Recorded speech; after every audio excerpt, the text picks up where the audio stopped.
Hello everyone, सभी को मेरा नमस्कार। आप में से काफ़ी लोगों ने मुझे पूछा है कि अभिषेक बच्चन और ऐश्वर्या राय के रिश्ते के बारे में बताने के लिए कि क्या उनका सेपरेशन हो गया है, सेपरेशन हो जाएगा, आगे क्या होगा। तो आज मैं आप लोगों को दोनों की कुंडली के हिसाब से और टैरो कार्ड्स के हिसाब से उनका फ्यूचर बताऊँगी। क्या वो सच में सेपरेट हो चुके हैं, सेपरेशन के क्या चांसेस दिख रहे हैं और आगे क्या उनका भविष्य दिख रहा है।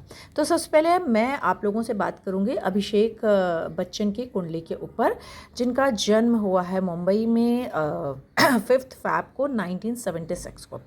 दोपहर को 12 बजे उनका जन्म हुआ है मुंबई में। अब उनकी कुंडली पे आते हैं, तो अगर उनकी कुंडली में आते हैं तो उनका लग्न जो है यहाँ पर अगर आप देखते हैं तो मेष राशि की इनकी कुंडली है।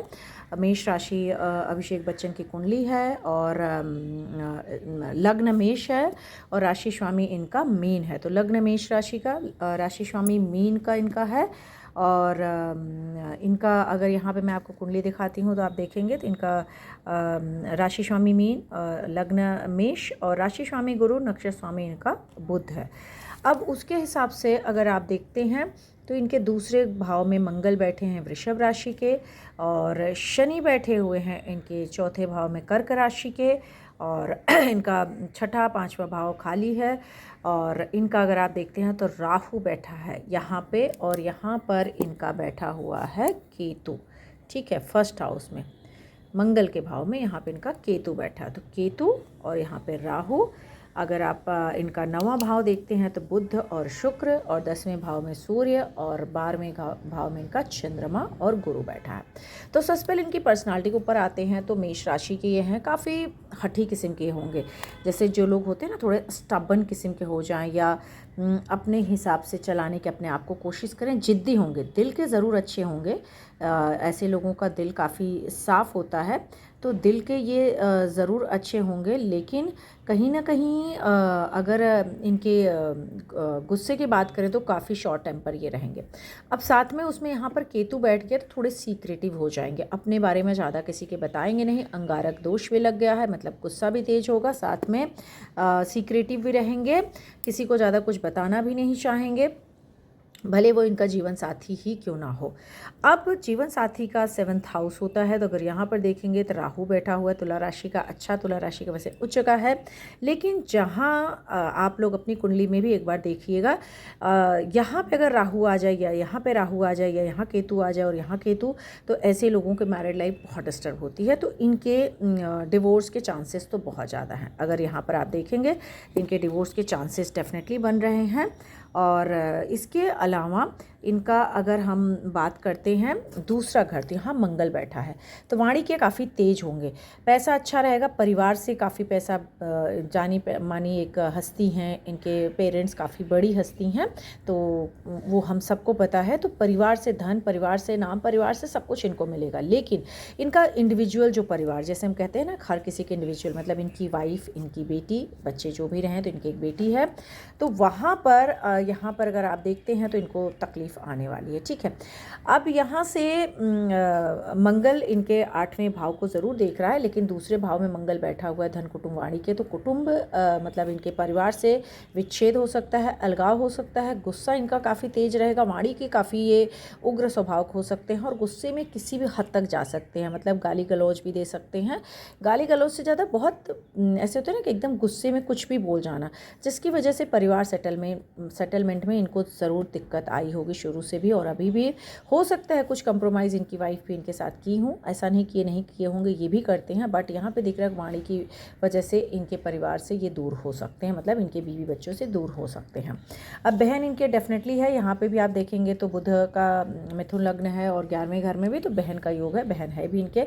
चौथे भाव में इनके शनि बैठा है, तो अपने नाम से बहुत कुछ ज़्यादा ना बना पाना, मतलब, लेकिन ठीक है, एक एज के साथ जब इनकी एज जैसे जैसे बढ़ेगी, जैसे 40+ के बाद ये अपने लाइफ में, करियर में अपने नाम से प्रॉपर्टी या धन कमाएंगे या बनाएंगे, बिजनेस के थ्रू बनाएंगे, लेकिन माँ बाप से काफ़ी कुछ इनको मिलेगा और माँ का लंबे वक्त तक इनको सुख भी दिख रहा है कि लंबे वक्त तक सुख रहेगा। इवन पिता को भी भले बीमारियां रहेंगी लेकिन पिता का भी लंबे वक्त तक सुख यहाँ दिख रहा है, क्योंकि बुध बैठ के अपने तीसरे भाव को यहाँ पे देख रहा है। तो बीमारियां ज़रूर देगा लेकिन पिता का सुख देगा और पिता का नाम बहुत मिलेगा। भाग्य स्थान पर अगर आप देखेंगे तो यहाँ पर शुक्र बैठा हुआ है, दूसरे भाव का शुक्र आकर इनके भाग्य स्थान 9वें भाव में बैठा है। तो पिता से बहुत सुख सुविधा, बहुत ऐशो आराम, बहुत सारी प्रॉपर्टीज, सब कुछ मिलने के यहाँ योग दिख रहे हैं। और सूर्य 10वें घर में है तो थोड़े डिसिप्लिन वाले ज़्यादा ये रहेंगे। कई बार ऐसे होता है ना, गुस्सा तेज आए और अपना काम बिगाड़ लें। जितना पिता का नाम होगा उतना इनका नाम नहीं बन पाएगा और कहीं ना कहीं पिता की वजह से इनकी जो खुद की छवि है, छाया है, वो कहीं ना कहीं दब जाएगी। क्योंकि आप देखेंगे मकर राशि का सूर्य है तो मतलब पिता काफ़ी ज़्यादा नाम वाले होंगे लेकिन इनको वहाँ पर वो नाम बनाने में या वो कंपेयर जो होगा पिता के साथ में, उसकी वजह से इनको दिक्कत का भी सामना करना पड़ सकता है। अब बात करते हैं इनका जो राहु है, ये सबसे बड़ा ख़राब है। अगर आप यहाँ देखेंगे तो कोई भी ऐसे ग्रह की दृष्टि यहाँ नहीं पड़ रही है कि इनके मैरिड लाइफ को बचाएं। अगर यहाँ देखिए मंगल उच्च बैठा है, यहाँ पर उग्र स्वभाव का बैठा हुआ है जो इनके धन कुटुंब वाणी को खराब कर रहा है।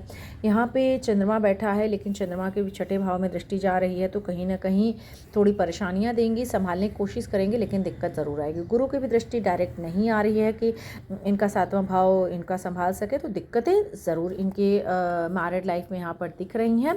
साथ ही साथ इनका दिक्कत तो दिख रही है लेकिन अगर मैं इनके इस साल जो इनका 2024 चल रहा है तो इतना ज़्यादा सेपरेशन कभी तक वो नहीं आया है कोर्ट कचहरी का। लेकिन यस, सितंबर के बाद, इस साल के बाद इनके रिश्ते के बारे में क्लियरिटी ज़रूर दिखने लगेगी और क्लियरिटी ऐसी आएगी, हो सकता है कि ये लगे कि हाँ ये लोग एक्चुअली सेपरेट हो रहे हैं, क्योंकि केतु इनके पहले भाव में बैठा हुआ है और केतु यहाँ इनके सितंबर के बाद इनके जन्म कुंडली में अगर हम अंक ज्योतिष से बोलते हैं तो वो भी आ रहा है। तो ये चीज़ें जो भी कंट्रोवर्सीज अभी दिख रही हैं, इनका शुक्र का यहाँ पे इस समय पीरियड चल रहा अंक ज्योतिष में भी, लेकिन इसके बारे में क्लियरिटी सितंबर के बाद 2024 के बाद सितंबर बाद दिखनी शुरू हो जाएगी। बात कर लेते हैं अगर इनके ग्रीड चार्ट के ऊपर, तो ग्रीड चार्ट में भी अगर आप देखते हैं तो इनके पास 4 नंबर नहीं है इनके डेट ऑफ बर्थ के चार्ट में, 8 नंबर इनके पास नहीं है, 3 नंबर डेफिनेटली है। तो परिवार से लंबे वक्त तक सपोर्ट और परिवार इनका बहुत अच्छा होगा, इनको हमेशा सपोर्ट करेगा। वैसे ये बहुत बैलेंस करके चलेंगे, इनके ऊपर जल्दी कोई ब्लेम नहीं लगेगा और बहुत समझदार भी हैं, संभाल के भी चलेंगे, उच्च कोटि के समझदार हैं और काफ़ी जेल हो जाते हैं लोगों के बीच में, मस्ती भी काफ़ी करते हैं तो जेल हो जाएंगे, इनकी चीज़ें अच्छी रहेंगी। इनकी लाइफ में सुख सुविधा मुझे अच्छी दिख रही है, सब कुछ अच्छा दिख रहा है। लेकिन अब जैसे हम कहते हैं कि लव मैरिज इनकी हुई है, तो लव मैरिज के लिए यहाँ पर अगर आप देखते हैं तो इनके पास ना तो 8 नंबर है और ना 4 नंबर है, मतलब ना तो शनि का नंबर है ना राहु का, जो लव मैरिज में बहुत ज़्यादा हमारे लिए हेल्पफुल होते हैं।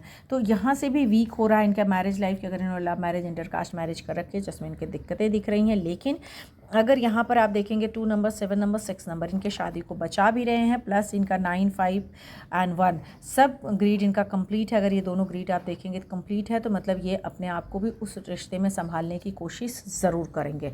आगे आते हैं इनके पीरियड्स क्या चल रहे हैं, तो इस वक्त अगर आप देखते हैं तो इनका पीरियड चल रहा है सूर्य का, तो सबसे ज़्यादा जो इनको तकलीफ़ आने वाली है अभी जून 2024 तक काफ़ी तकलीफ़ है। उसके बाद इनका चंद्रमा आ रहा है, तो जब इनका चंद्रमा आएगा ना तो इनको मतलब कहीं ना कहीं परेशानी तो देगा, कोर्ट कचहरी वगैरह जैसा तकलीफ़ करा सकता है, क्योंकि चंद्रमा की दृष्टि सीधे सीधे छठे भाव में पड़ रही है, बुध के मार्केश भाव में, तो इस तरह की चीज़ें क्लियरिटी में आ सकती हैं।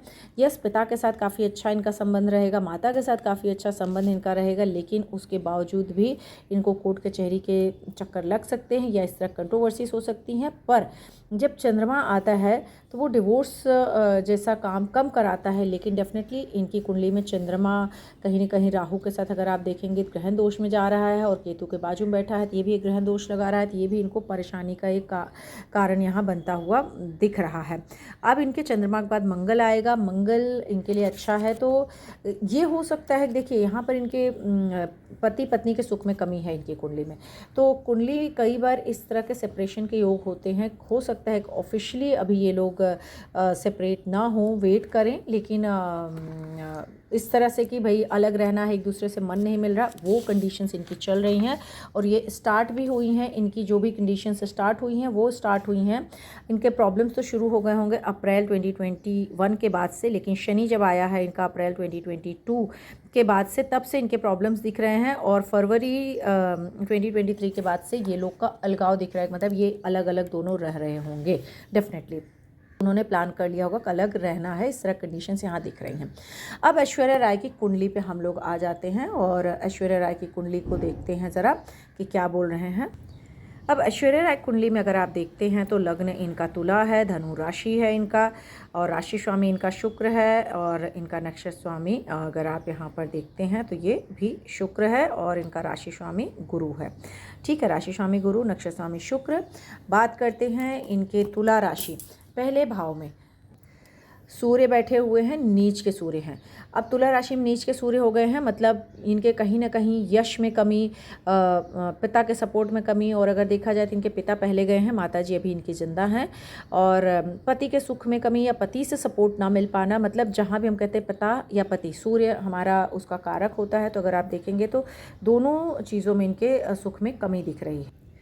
तो इनके अगर यहाँ देखेंगे सूर्य और 7वें घर में मंगल, मेष राशि का। अब अभिषेक बच्चन की कुंडली में अगर आप देखेंगे तो मेष लग्न है और इनका 7वां भाव साथी का मेष राशि है। और अब यहाँ देखेंगे मंगल बैठा है, मगर मंगल बैठा है तो मतलब पति जो इनका जीवन साथी होगा उसका भी गुस्सा बहुत तेज होगा, ईगोइस्टिक होगा और अपनी चीज़ों को लेके बहुत प्राउड करता होगा। अब यहाँ सूर्य इनका नीच का हो गया है तो ऐश्वर्या राय भी काफ़ी ईगोइस्टिक होंगी डेफिनेटली। ऊपर से 1 नंबर की हैं, ये बॉर्न भी हैं, अगर आप देखेंगे तो 1 नवंबर 1973 बॉर्न है और 1 और 3, तो नॉलेजेबल ये भी काफ़ी ज़्यादा होंगी। और सूर्य का नंबर है सन, तो ईगोइस्टिक भी बहुत ज़्यादा होंगी। नीच का सूर्य है, जो भी डिसीजंस लेंगी इनके नुकसान में आ जाएगा, मतलब ऐश्वर्या राय जी के नुकसान में इनके डिसीजंस इनको पड़ेंगे। बुध दूसरे भाव में बैठा है तो बुद्धि से ज़रूर काम लेंगी, समझदारी ज़रूर दिखाने की कोशिश करेंगी, परिवार बचाने की भी कोशिश करेंगी बहुत बार। ये अपना ऐसा नहीं दिख रहा कि अपना घर तोड़ने की कोशिश करेंगी। ये बुध जो यहाँ पे बैठा हुआ है ये कहीं ना कहीं मंगल के घर में ही बैठा हुआ है, तो थोड़ा मंगल अपने आप को स्ट्रॉन्ग रखना चाहेगा, अपने आप को राइट बनाना चाहेगा। जो साथी का अभिषेक बच्चन का यहाँ पर कुंडली का भाव है तो वो अपने आप को राइट बनाने की कोशिश करेंगे। तो ऐश्वर्या राय बहुत सारी चीज़ें बाहर नहीं खुल के बात कर पाएंगे, और अगर आपने देखा होगा थोड़ा सा वो इंट्रोवर्ट रहती हैं, बहुत ज़्यादा किसी के सामने बहुत कुछ बोलती नहीं है जल्दी से, तो गुस्सा तेज होगा लेकिन बहुत सारी चीज़ें अंदर रखेंगी। परिवार संभालने की कोशिश ज़रूर करेंगी, ऐसा नहीं दिख रहा है कि वो अपना परिवार नहीं बचाना चाहेंगी, लेकिन यहाँ दिख रहा है कि इनके जो जीवन साथी हैं उनका ईगो तेज रहेगा, और इनका सूर्य नीच का है तो इनके रिश्ते बहुत अच्छे नहीं चलेंगे, शादी टूट सकती है, डिवोर्स के योग इनकी कुंडली में दिख रहे हैं। अब यहाँ पे देखेंगे राहु, चंद्रमा और शुक्र इनके तीसरे भाव में बैठे हैं, तो शुक्र भी नीच का हो गया है, यानी इनको अपने रिश्ते में जितना ये दे पाएंगे, और काफ़ी पहले से ही शायद ये बहुत खुश नहीं रही होंगी इस रिश्ते में, इनको तकलीफ़ें आई होंगी ज़रूर हर एक चीज़ में, मतलब इनको 100% देने के बाद भी वो चीज़ अपने पति से, अपने जीवन साथी से नहीं मिल पाएगी, क्योंकि शुक्र नीच का हो गया है। तो इनको यहाँ मंगल भी उग्र स्वभाव का बैठा हुआ है जीवन साथी, तो इनको परेशानी ज़रूर आने वाली है। साथ ही साथ अगर आप यहाँ पर देखते हैं तो राहु और चंद्रमा अगेन ग्रहण दोष, मतलब इनके कहीं ना कहीं ग्रहण दोष की वजह से बहुत मुश्किलें आएंगी, ट्रैवल्स करेंगी, बहुत ट्रबल कर सकती हैं अपनी शादीशुदा ज़िंदगी में। छोटी मोटी ट्रैवलिंग्स इनकी हमेशा होती रहेंगी, वैसे भी लोग स्टार हैं तो ट्रैवलिंग तो कोई बड़ी चीज़ नहीं है, लेकिन यस ट्रैवलिंग्स इनकी होती रहेंगी, स्ट्रगल्स इनकी लाइफ में ज़रूर आएंगे। यहाँ पर अगर देखेंगे शनि के घर में गुरु बैठा हुआ है चौथे भाव में, तो मकर राशि में गुरु मतलब माँ का कनेक्शन या माँ के साथ लंबे वक्त तक रहना या माँ का लंबे वक्त तक सुख, दोनों चीज़ दिख रही है। ये भी पॉसिबिलिटीज़ है कि माँ के घर जाकर के ये काफ़ी वक्त तक रहें या माँ को अपने साथ रखें, ये भी पॉसिबिलिटीज़ दिख रही है इनकी कुंडली में। अब यहाँ पर अगर आप देखते हैं तो शनि केतु बैठा हुआ है इनके 9वें भाव में, और यहाँ पर बैठा हुआ है इनका चंद्रमा और राहु, तो ग्रहण दोष प्लस शनि पे दृष्टि आ रही, तो विष दोष भी बन रहा है, विष योग भी है, अगेन केतु पे भी चंद्रमा की दृष्टि जा रही है, यानी कि ग्रहण दोष मतलब बड़ा ग्रहण दोष और विष दोष, यानी भाग्य में कमी और शादी के बाद भाग्य में कमी, कहीं ना कहीं उतार चढ़ाव, दिक्कतें, परेशानियाँ और विष दोष की वजह से भाग्य में कमी के साथ पति के सुख में, शुक्र यहाँ बैठा है, पति के सुख में पति से दूर होना या पति का सपोर्ट ना मिल पाना, मतलब ऑफिशियली डिवोर्स भी इनका दिख रहा है यहाँ पर। अगर इनकी कुंडली देखें तो ऑफिशियली डिवोर्स दिख रहा है, साथ ही साथ पति सपोर्ट ना करे, पति से सुख ना मिले उस तरह का, या ससुराल पक्ष से भी यहाँ पे, क्योंकि आप देखेंगे तो 8वें घर में 2 नंबर वृषभ राशि का और शुक्र तीसरे घर में है। तो 8वें भाव को अगर देख रहे हैं, 9वें भाव को, तो ससुराल पक्ष से बहुत ज़्यादा सुख या ससुराल पक्ष या पति बहुत ज़्यादा इनको सपोर्ट नहीं करेंगे। अब इस वक्त जो इनकी महादशा चल रही है, ये महादशा इनकी चल रही है राइट नाउ, राहु की महादशा इनकी चली गई है। ठीक है, राहु की महादशा एक अच्छी चीज़ इनकी कुंडली से हुआ है कि राहु की महादशा इनकी गई है। जो डिसीजंस ये इन्होंने लिए हैं गलत लिए हैं, और ये अभी इसी चीज़ पे कायम रहेंगी। ऑफिशियली डिवोर्स इनका मुझे अभी नहीं दिख रहा है, लेकिन ये इनकी अगर कुंडली से मैं बोलूँ तो यस जनवरी 2022 के बाद इनकी कुंडली से भी दिख रहा है राहु में, क्योंकि अगर आप यहाँ देखेंगे तो इनका राहु चंद्रमा बैठा है ग्रहण दोष में, तो गलत डिसीजंस राहु की महादशा में इन्होंने किया है कि घर से दूर होना, परिवार से दूर होना। लेकिन अगर यहाँ पर आप देखते हैं तो गुरु की महादशा इनकी आने वाली है। वैसे गुरु इनकी कुंडली में नीच का है, तो माँ के साथ जाके रह सकती हैं, लेकिन ऑफिशियली डिवोर्स होने के लिए मुझे गुरु नहीं बोल रहा है कि इनका ऑफिशियली होगा। मार्च 2025 के बाद ये अपने घर की वापसी कर सकती हैं, मतलब ससुराल आ सकती हैं, अपने घर आ सकती हैं, या परमानेंटली ऑफिशियली एक अनाउंस कर सकती हैं कि मैं अपने पति का घर, अपने ससुराल का छोड़ के अपने माँ के साथ रहना पसंद करूँगी। ये दोनों चीज़ इनकी कुंडली बहुत स्ट्रॉन्ग है, मतलब इनका मार्च 2025 के बाद काफ़ी कुछ डिसीजंस क्लियर होंगे, लेकिन पति के सुख में ज़रूर बहुत ज़्यादा सपोर्ट नहीं है, बहुत ज़्यादा अच्छा नहीं दिख रहा है इनकी कुंडली के अकॉर्डिंग से। अब अगर इनकी कुंडली का बात करते हैं तो ईगो इनका भी काफ़ी तेज़ है, क्योंकि ये 1 नवंबर 1973 बॉर्न हुई हैं। अब इनका जो आता है 1 और 5 का कॉम्बिनेशन आता है, 5 नंबर अभिषेक का है। देखिए इनके जीवन साथी का, ये बहुत बार मैंने देखा है कि या तो फ्रेंडली नंबर आएगा आपके जीवन साथी का, आप जैसे 9 नंबर हैं, एक का तो हो सकता है 1 नंबर का 3 नंबर का पति आए, या आपके भाग्यांक या मूलांक में 5 है तो उस नंबर का भी पति आ सकता है, मतलब इस जगह कोई भी नंबर हो सकता है, 4, 5, 8, तो वो आपके जीवन साथी से कनेक्ट होगा। तो ये 1 नंबर है। अब 1 नंबर का फ्रेंडली नंबर होता है 3, तो अगर आप यहाँ देखेंगे इनकी शादी क्यों हुई है, अभिषेक के नंबर में 3 नंबर है, तो मतलब फ्रेंडली नंबर 3 का 1, इसलिए ऐश्वर्या राय के साथ हुई है। 5 नंबर की ये हैं, ऐश्वर्या राय की जन्मांक में अगर आप देखेंगे 5 है, तो जीवन साथी का इनका ठीक ठाक कॉम्बिनेशन जा रहा है। अब इसमें अगर देखते हैं तो ऐश्वर्या के कुंडली में भी अगर आप यहाँ देखते हैं तो 73 बॉर्न है, तो 7 है, 3 है इनकी कुंडली में भी, और 1, 1, 1 काफ़ी ज़्यादा इनकी कुंडली में है। और इनकी कुंडली में भी 4 नंबर नहीं है, 8 नंबर नहीं है, प्लस ऐश्वर्या राय कुंडली में 6 और 2 भी नहीं है। अगर आप देखते हैं तो इनके बेटा नहीं है, बेटी है, यहाँ 2 नंबर नहीं है इनकी कुंडली में। 7 नंबर है तो संतान तो है, लेकिन शादी के लिए इनके डिस्टर्ब ज़रूर दिख रहा है। 6 नंबर नहीं है तो बहुत ज़्यादा सपोर्ट नहीं मिलेगा, फैमिली के साथ सपोर्ट रहेगा, लेकिन लव मैरिज सक्सेसफुल नहीं होती हुई दिख रही है। अगेन दोनों की कुंडली में अगर आप देखते हैं तो 4 और 8 नंबर दोनों की कुंडली में नहीं है, तो ये शादी सक्सेसफुल होती हुई नहीं दिख रही है। ऑफिशियली डिवोर्स ले सकते हैं, लेकिन ऑफिशियली ज़्यादा मुझे दिख रहा है कि ये लोग ऐसे ही सेपरेट रह सकते हैं, जहाँ पर हमें पता चले कि भाई बहुत सारी चीज़ें लोगों को ना पता चलती रहे, लेकिन ये सेपरेट रह सकते हैं। मैरिड लाइफ इनके डिस्टर्ब ज़रूर है। दोनों की कुंडली दिख रहा है कि इनकी कुंडली से अंगारक दोष है यहाँ पर, और साथ में ग्रहण दोष भी है ऐश्वर्या राय की कुंडली में, सूर्य नीच का है, तो दोनों की कुंडली मैरिड लाइफ के लिए अच्छी नहीं है। अगर आप अपनी कुंडली में भी देखेंगे यहाँ पे सूर्य है या मंगल है या राहु है या केतु है, तो मैरिड लाइफ आपकी बहुत मुश्किलों से चलेगी या सैक्रिफाइस करना पड़ेगा। प्लस कहीं भी कोई ग्रह की जहाँ से दृष्टि आनी चाहिए भाई कि चलो आपके घर को कोई सेफ भाव बचा रहा है, तो ऐसी कोई दृष्टि नहीं ऐश्वर्या की कुंडली मिल रही है किसी भी भाव से, और ना अभिषेक की कुंडली में यहाँ से कहीं से भी दृष्टि आ रही कि कोई आकर के इनके घर को बचा ले। लाइक जैसे अगर यहाँ गुरु होता, बुध होता, शुक्र होता या चंद्रमा होता या यहाँ पे भी होता तो कहीं ना कहीं सेफ हो जाता, बट ऐसा कुछ नहीं दिख रहा है। तो यस दिक्कत है शादी में, और कोर्ट कचहरी के भी चांसेस हैं, प्रॉपर्टी में सेपरेशन के भी चांसेस है। साथ ही साथ अगर मैं अभिषेक की कुंडली देखती हूँ तो संतान सुख में भी इनको कमी दिख रही है। ऐश्वर्या की कुंडली से भी ऐसे दिख रहा है कि हाँ, संतान में तकलीफ है, लेकिन संतान इनके पास रहेगी। अगर इन लोगों का सेपरेशन होता है तो जो आराध्या बच्चन है उनका जो भी कस्टडी है ऐश्वर्या राय को डेफिनेटली मिल जाएगी। अभिषेक के पास वो कस्टडी भी नहीं जा पाएगी, तो दिक्कत ज़रूर दिख रही है। अब देख लेती हूँ इन लोग टैरो कार्ड्स के अकॉर्डिंग कि क्या ये शादी चलेगी, टूट जाएगी, क्या वो सेपरेट रह रही हैं। तो जस्ट चेक करते हैं, देखते हैं आज हम लोग कि क्या ऐश्वर्या और अभिषेक डिवोर्स ले लेंगे, ऑफिशियली डिवोर्स ले लेंगे, क्या ऐश्वर्या राय अलग रह रही हैं या सिर्फ अभी सेपरेट रहेंगे वो लोग, क्या दिख रहा है। तो यस, ऐश्वर्या राय अलग तो रह रही हैं, डेफिनेटली इस समय अलग रह रही हैं और काफ़ी दुखी भी दिख रही हैं, परेशान भी दिख रही हैं। और ये भी दिख रहा है कि कहीं ना कहीं दूसरे लोग हैं जो उनको कान उनका भर रहे हैं, चीज़ें ख़राब कर रहे हैं, कुछ ना कुछ नेगेटिव चीज़ें उनके तक पहुँचा रहे हैं, जिससे अभिषेक और ऐश्वर्या का जो रिश्ता है ये काफ़ी ख़राब होता हुआ दिख रहा है। तो क्या दोनों ऑफिशियली डिवोर्स ले लेंगे या सिर्फ अभी वो लोग अलग अलग इसी तरह से रहेंगे, चेक करने की कोशिश करते हैं। देखिए, ऑफिशियली डिवोर्स तो अभी मैं नहीं कहूँगी कि दोनों ले लेंगे, लेकिन यस, एक साथ रहने में भी उनको अभी दिक्कतें ज़रूर आने वाली हैं।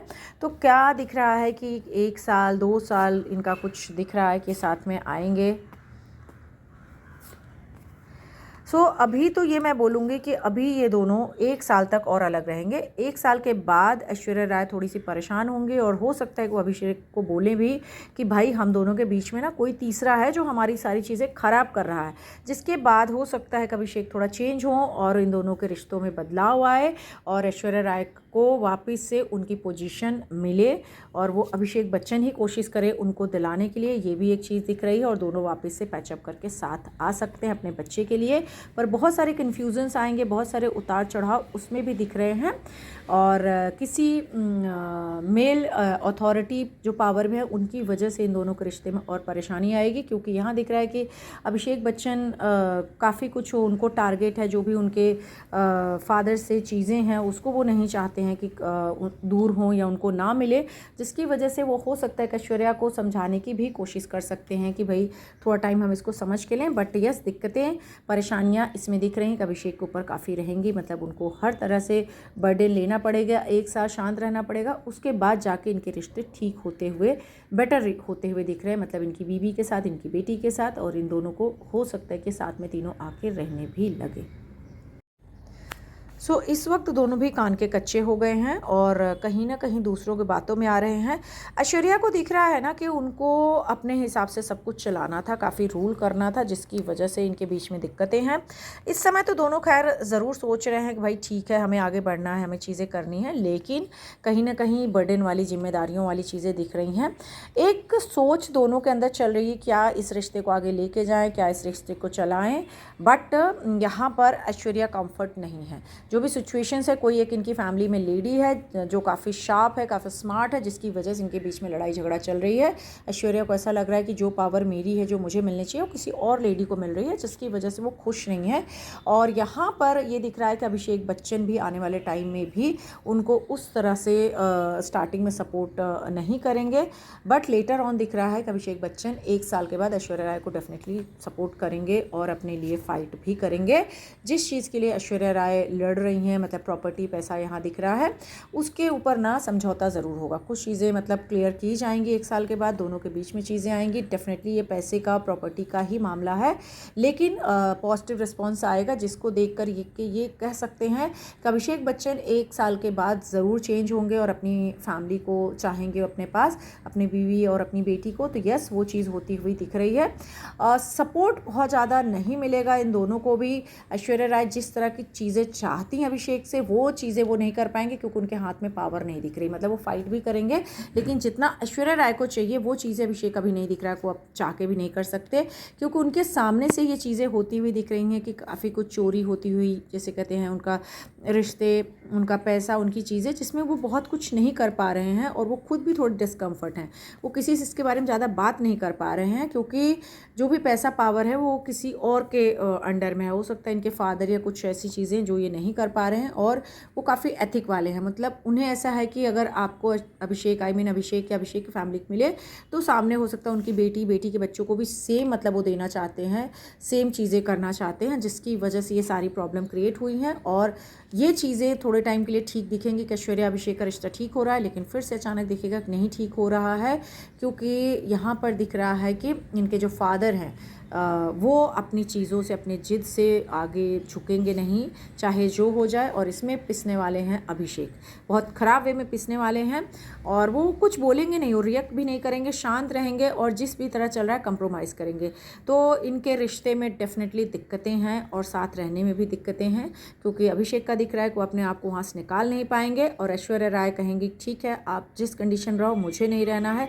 तो डेफिनेटली दोनों का रिश्ता यहाँ मुझे ख़राब होता हुआ दिख रहा है, और समझौते के ऊपर ये रिश्ता चलेगा, बट परेशानियाँ डेफिनेटली इनके रिश्ते में हैं। उम्मीद करती हूँ कि आप लोगों को जो भी चीज़ें मैंने बताई हैं, आपके जिसकी भी क्वेरीज थी क्लियर हो गई होंगी, और ज़रूर पसंद आएंगी ये रीडिंग और ये जो भी मैंने उनके हॉरोस्कोप देखे हुए हैं। तो आप लोग प्लीज़ पूरा देखिएगा और मुझे ज़रूर कमेंट करिएगा कि आप किस चीज़ पर और जानना चाहते हैं। जय माता दी। Thank you for watching my video.